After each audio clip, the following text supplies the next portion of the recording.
Hoy quiero hablar de mi querido Miguel de Unamuno, fuente de gran inspiración. Se me hizo presente a través de la película La Isla del Viento, que hoy he visto por segunda vez. Aunque en esta ocasión he podido sentirla mucho más cercana, más humana, como si pudiera escuchar a Miguel desde un lugar más profundo. No desde el paradigma intelectual, no desde el personaje histórico, sino desde el hombre vulnerable, desde el hombre humilde, desde alguien capaz de abrazar el no saber, la contradicción, la injusticia, la fragilidad humana, sin dejar de sostener su conciencia y su libertad interior. Y quizá por eso esta vez me ha atravesado tanto. Miguel de Unamuno fue exiliado a Fuerteventura por su oposición pública contra el régimen establecido y llegó allí sintiendo el exilio como un castigo, como una humillación, como un destierro. Pero la vida a veces es profundamente misteriosa, porque aquello que parecía un castigo terminó convirtiéndose en un regalo envuelto en viento, silencio y tierra árida, un regalo que le permitió detenerse, respirar, escucharse y quizá tocar una verdad interior que en medio del ruido de su vida intelectual no siempre podía escuchar.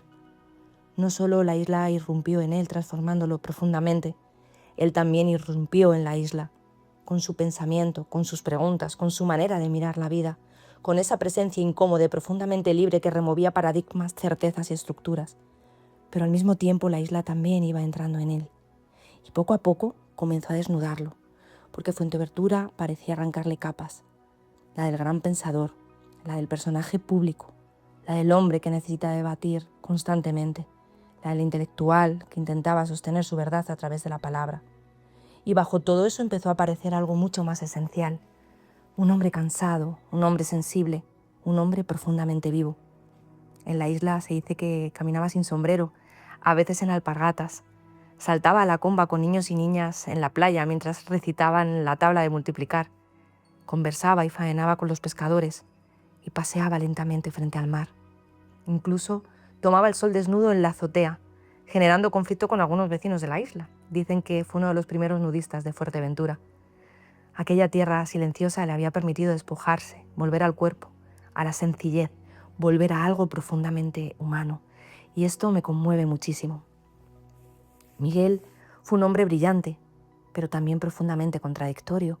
Por momentos tenía un ego enorme, necesitaba expresar sus ideas, debatir, confrontar intelectualmente hasta la saciedad, pero no desde la violencia, y eso es importante comprenderlo bien. Miguel no creía en la fuerza bruta, no creía en imponer por miedo, no creía en aplastar al otro.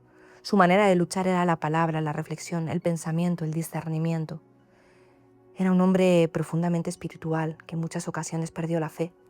Y quizá por eso me emociona tanto imaginar que Fuerteventura pudo haber sido de los pocos lugares donde realmente descansó una parte de él, porque la isla no le pedía demostrar nada, solo ser y estar, sentir el viento, escuchar el mar, caminar lento, sentir. Y mientras la isla le iba transformando, Miguel también iba transformando su mirada sobre Fuerteventura, porque hasta entonces muchos veían aquella isla como un lugar árido, vacío, feo o sin encanto. Y Miguel fue uno de los primeros en contemplar belleza en aquel esqueleto de isla, uno de los primeros en nombrarla con admiración, en sentir su misterio, en reconocer su alma. Y quizá por eso todavía hoy Fuerteventura sigue impregnada de su presencia, no solamente en museos, en recuerdos históricos, sino en algo mucho más invisible, en sus gentes, en el viento, en la austeridad de la tierra, en el silencio, en esa mezcla de belleza y desolación que atraviesa el alma de quien llega allí dispuesto a mirar de verdad. Cuando abandonó la isla escribió: «Dejé esa roca llorando», y esa frase ya no es la de un hombre exiliado, parece la despedida de alguien que había vivido una historia de amor y dejó allí un trocito de su corazón y amigos verdaderos, porque Fuerteventura ya no era un lugar para él, era una transformación interior. Y quizá por eso escribió después de Fuerteventura París, como si la isla hubiera quedado viviendo dentro de él para siempre. Sin embargo, después de todo aquello, Miguel volvió nuevamente al mundo del intelecto, hasta que años después, cuando pudo regresar a Salamanca, durante aquel famoso mitin público, volvió a ser incapaz de callarse ante lo que sentía injusto. Y fue entonces cuando pronunció aquella frase que terminaría atravesando la historia: «Venceréis, pero no convenceréis», porque para Miguel se podía vencer mediante la fuerza bruta, pero jamás convencer verdaderamente sin humanidad, sin conciencia y sin verdad interior. Y tras aquello terminó prácticamente recluido y vigilado en Salamanca hasta el final de sus días. triste, cansado, muy cansado, como si hubiera pasado la vida entera intentando sostener su verdad sin dejar de luchar consigo mismo. Miguel de Unamuno no fue un hombre perfecto, fue un hombre inmenso, lleno de luz y de sombra, de consciencia y de ego, de ternura y de combate, de silencio y de contradicción.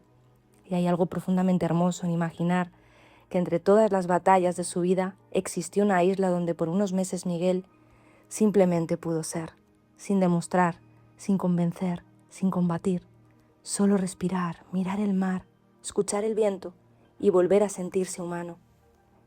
Y quizá por eso, hasta el final de sus días Fuerteventura siguió viviendo dentro de él, como un refugio invisible del alma, como un lugar al que interiormente siempre regresaba, porque algunas tierras no solo se pisan, algunas tierras nos transforman para siempre. Y en su tumba, donde fue enterrado junto a su hija, reposan estas palabras de rendición a Dios. Méteme, Padre eterno, en tu pecho, misterioso hogar, dormiré allí, pues vengo deshecho del duro bregar. Y siento que después de toda una vida buscando, luchando, pensando, contradiciéndose y tratando de sostener su verdad interior, Miguel finalmente descansó y quizá, en algún rincón invisible de su alma, el viento de Fuerteventura siga acompañándolo.